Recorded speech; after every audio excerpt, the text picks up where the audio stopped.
नमस्कार दोस्तों, मैं अखिलेश राजभर और आप देख रहे हैं राजभर एक्सप्रेस। दोस्तों, हमें आज़ादी 2014 में मिली है क्या? जी हाँ, मैं 2014 की बात कर रहा हूँ। भारतीय सिनेमा जगत की अदाकारा कंगना रनौत का यही कहना है कि हमें आज़ादी 2014 में मिली है। तो इसके पहले हमें 1947 में जो आज़ादी मिली थी वो क्या थी? इन्हीं सारे सवालों का जवाब आज हम सोहेलदेव भारतीय समाज पार्टी पालघर जिला महासचिव सुनील राजभर से लेंगे। तो आइए मिलते हैं सुनील राजभर जी से। तो आज हमारे साथ है पालघर के महासचिव सुनील राजभर जी, जो सोहेलदेव भारतीय समाज पार्टी से में एक पदाधिकारी हैं। तो आइए मिलते हैं सुनील राजभर जी से। सुनील जी, हमारे राजभर एक्सप्रेस चैनल में आपका तहे दिल से स्वागत है। धन्यवाद। हम चाहेंगे कि हमारे श्रोताओं को आपका अपना परिचय दीजिए। मैं सुनील राजभर, जिला महासचिव पालघर, महाराष्ट्र से। सबसे पहले तो मैं आपके राजभर एक्सप्रेस चैनल को बहुत बहुत धन्यवाद देना चाहता हूं। कुछ दिन पहले भारतीय सिनेमा जगत की अदाकारा कंगना रनौत का यही कहना है कि हमें आज़ादी 2014 में मिली है। तो ये कहाँ तक सही है? जैसे कि कंगना रनावत फिल्म जगत की अभिनेत्री, अभी कुछ दिन पहले उसको अवार्ड मिला, पद्म श्री अवार्ड मिला। तो पद्म श्री अवार्ड मिला कुछ दिन पहले। अवार्ड के बाद उसका इंटरव्यू हुआ। इंटरव्यू में उन्होंने बोला कि जैसे कि पूछा गया आपको आज़ादी कब मिली, तो कंगना रनावत ने बोला कि हमको आज़ादी मिली, जो हमको 1947 में आज़ादी मिली थी वो भीख में मिली थी। जो 2000 असली आज़ादी हम लोगों को 2014 में मिली है। देखिए, ऐसा क्यों बोल रही है वो? ऐसा वो नहीं बोल रही है। वो नहीं बोल रही है। असली आज़ादी 2014 में मिली, ये उसकी आवाज़ नहीं है, बीजेपी की आवाज़ है। आपको कैसे लगता है कि मतलब बीजेपी बोल रही है? सुनील जी, क्या लगता है कि आपको आज़ादी 2014 में मिली है? ये तो मतलब ऐसा हो गया कि जैसे अपने महापुरुषों के मजाक उड़ाया जा रहा है। जैसे हमारे असली आज़ादी हमें 1947 में मिली थी, लेकिन कंगना रनावत का कहना है कि 1947 में जो आज़ादी मिली वो हमें भीख में मिली थी।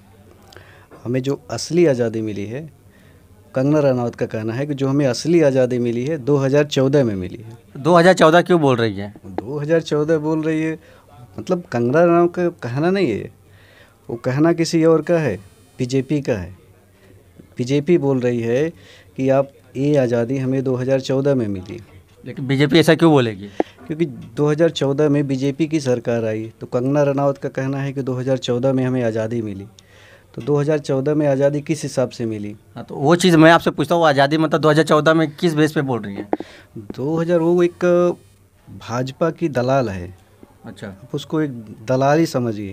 क्योंकि आज पद्म श्री जो मिलना चाहिए असली पुरस्कार, वो पुरस्कार का हकदार कोई और है। कौन है? जैसे हम बता सकते हैं, हमारे कोरोना काल में इतना बड़ी महामारी में सबकी मदद करने वाला, घर घर तक पहुंचाने वाला, सबका खाना पीना आने जाने की सुविधा देने वाले हमारे अभिनेता सोनू सूद जी ने किया था, जो कि उनको मिलना चाहिए। ये चीज़ हमें मिला, किसको मिला? कंगना रनावत को। कंगना रनावत को क्यों मिला? क्योंकि कंगना रनावत उसकी क्या बोलते हैं, भाजपा की एक दलाल है। तो मैं ये चाहूँगा, मतलब 1947 में हमें भीख में आज़ादी मिली थी। 1947 में भीख में आज़ादी नहीं मिली थी। 1947 में ये तो कहना है कंगना रनावत का, और इससे क्या है, भाजपा का एक षड्यंत्र है। भाजपा कैसा षड्यंत्र? षड्यंत्र ये है कि जैसे कि अभी महंगाई चल रही है, आप देख रहे हैं पेट्रोल 110-113 के ऊपर चल रहा है। दूसरी बात, किसान धरने पे बैठे हैं। तो ये सबसे ध्यान भटकाने के लिए हमारा आपका, जैसे मैं एक आम जनता समझिए, मैं एक आम जनता हूँ, आप हैं, तो हम लोग ध्यान भटकाने के लिए हम लोग का ना उस पर एक ये पर्दा डाल रहे लोग कि हमें 2014 में आज़ादी मिली। क्या है, जब भी कंगना रनावत बोले कि 2014 में आज़ादी मिली, तो इसमें पूरा देश की जनता का ध्यान एक तरफ हो जाएगा। अच्छा, कंगना रनावत बोल रहे 2014 में आज़ादी मिली। आपसे अब 2014 से अब तक 2021 भारतीय जनता पार्टी की सरकार है। मतलब आम जनता को क्या आज़ादी मिली? आम जनता को क्या क्या फ़ायदे मिले? आम जनता को तो अभी तो मेरे हिसाब से नहीं, बल्कि मैं एक आम जनता के हिसाब से बोल रहा हूँ। आज तक तो कुछ भी जितना भी वादा किया 2014 से, जैसे मोदी जी ने बोला था कि काला धन लाएंगे, 15 लाख आम जनता के अकाउंट में 15 लाख हर एक व्यक्ति के ऊपर, एक व्यक्ति के अकाउंट में दिया जाएगा। विदेशों से काला धन लाएंगे और 2 करोड़ से ऊपर हर साल रोजगार देंगे, 2 करोड़ से ऊपर रोजगार देंगे। और तो क्या 2 करोड़ लोगों को रोजगार मिला? नहीं, अभी तो उससे ज़्यादा बेरोजगार हो गए ना लोग, बहुत ज़्यादा बेरोजगारी अपने देश में है। आज देख रहे हैं, जब ये ऐसा हुआ तो मोदी जी ने खुद बोला था कि अब लोग पकौड़े छानिए। तो आपने भी छाने? नहीं, मैंने छाना नहीं। क्या लगता है कि कंगना रनौत पे देशद्रोह का मामला दर्ज होना चाहिए? तो होना चाहिए ना, क्यों नहीं होना चाहिए। एक आम नागरिक, अभी जनता हमारी धरने पे बैठी है, उसके खिलाफ उसको बोला जा रहा है कि लोग देशद्रोही है। उसको कि किसान को देशद्रोही बोला जाता है, जिसकी वजह से हम लोग रोटी खाते हैं।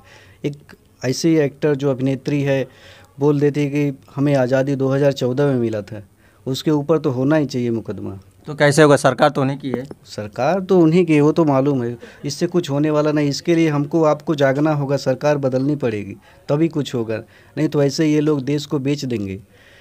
अभी तक उन्होंने क्या क्या बेचा है? भारतीय जनता पार्टी ने क्या क्या बेचा है? बहुत कुछ बेचा है। जैसे कि रेलवे बेच दिया है, LIC बेच दिया है, और एयरपोर्ट बेच दिया है, बहुत कुछ बेचा है। तो बेच दिया मतलब पैसा तो आ रहा है ना?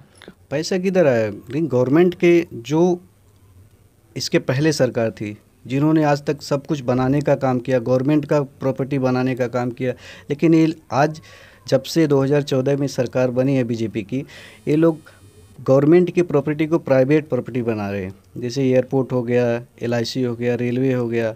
और इन्होंने तो बोला था, क्या बोला था, बुलेट ट्रेन चलाएंगे। बुलेट ट्रेन आज तक देखने को भी नहीं मिला हमें। तो ये बेच रहे तो कहीं ना कहीं आम जनता को तो फ़ायदा पहुंचाने के लिए कर रहे हैं कि अपनी तिजोरी भरने के लिए कर रहे हैं? नहीं नहीं नहीं, ये तो आम जनता का इससे कुछ फ़ायदा तो होने वाला नहीं है। जितना आप देख रहे हैं, आप जैसे आप एक सरकारी बस का ही पकड़ लीजिए। आप सरकारी बस में जाते हैं उसका भाड़ा अलग रहेगा, अगर आप प्राइवेट बस में जाएंगे तो उसका भाड़ा थोड़ा महंगा रहेगा। तो वैसे ही गवर्नमेंट ने किया, जैसे कि गवर्नमेंट ने सब कुछ प्राइवेट कर रही, तो उसका तो हर चीज़ महंगा ही होने वाला है। और प्राइवेट में जो भी लोग बेचारे नौकरी कर रहेंगे, जैसे सरकारी में लोग नौकरी कर रहे थे, अच्छा खासा सैलरी था गवर्नमेंट की तरफ से, 60 घंटा ड्यूटी था। लेकिन अभी प्राइवेट में नौकरी करेंगे तो कम से कम 12 घंटा तो ड्यूटी करना ही पड़ेगा। प्लस जॉब का भी इसमें फिक्स नहीं रहेगा प्राइवेट नौकरी में, कब कहाँ कैसे क्या होगा, कब निकाल दे, उसका कोई भरोसा नहीं रहता है। तो क्या लगता है आपको कि जो पद्मश्री अवार्ड कंगना रनौत को मिला है वो वापसी होनी चाहिए? बिल्कुल होना चाहिए, क्यों नहीं होना चाहिए। एक अभिनेत्री अपने देश के खिलाफ बोलेगी तो उसको देशद्रोही का मुकदमा लगना चाहिए, और अवार्ड भी, पद्मश्री अवार्ड भी वापस लेना चाहिए। अगर वो अवार्ड वापस नहीं लिया गया तो ज़रूरत पड़ी तो हम लोग धरने पे भी बैठने के लिए तैयार हैं। बिल्कुल वापस होना चाहिए, क्यों नहीं वापस होना चाहिए। एक अभिनेत्री जो कि एक नाचने गाने वाली अभिनेत्री हमारे देश को इतना मतलब नीचा गिरा रही है।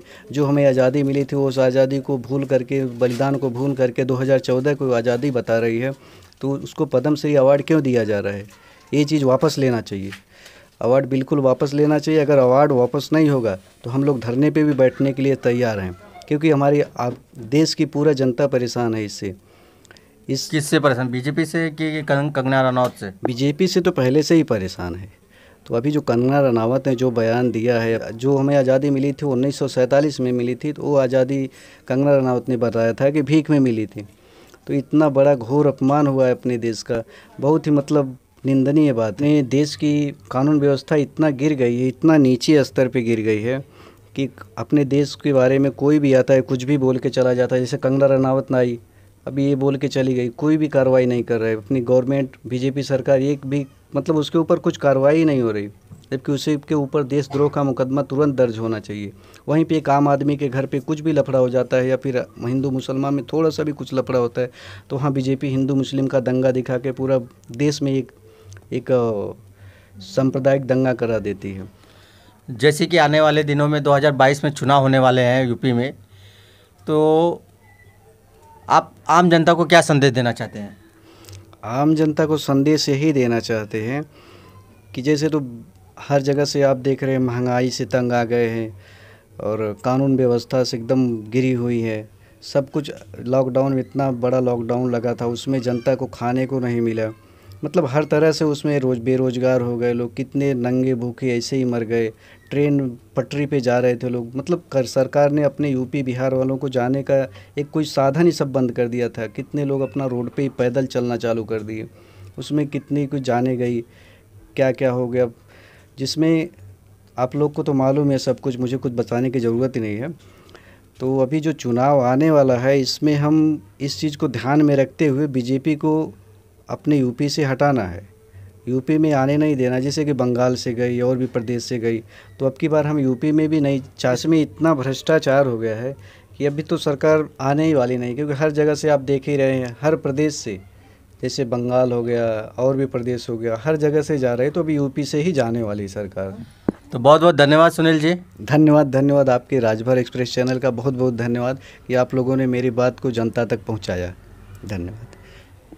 तो ये थे सुनील राजभर, पालघर महासचिव, सुहेलदेव भारतीय समाज पार्टी, जिन्होंने कंगना रनौत ने जो बयान दिया था उस पर ऑब्जेक्शन लिया है और इनकी मांग है कि पद्मश्री अवार्ड रिटर्न होना चाहिए, पद्मश्री अवार्ड वापसी होनी चाहिए और कंगना रनौत पे देशद्रोह का मुकदमा दर्ज होना चाहिए।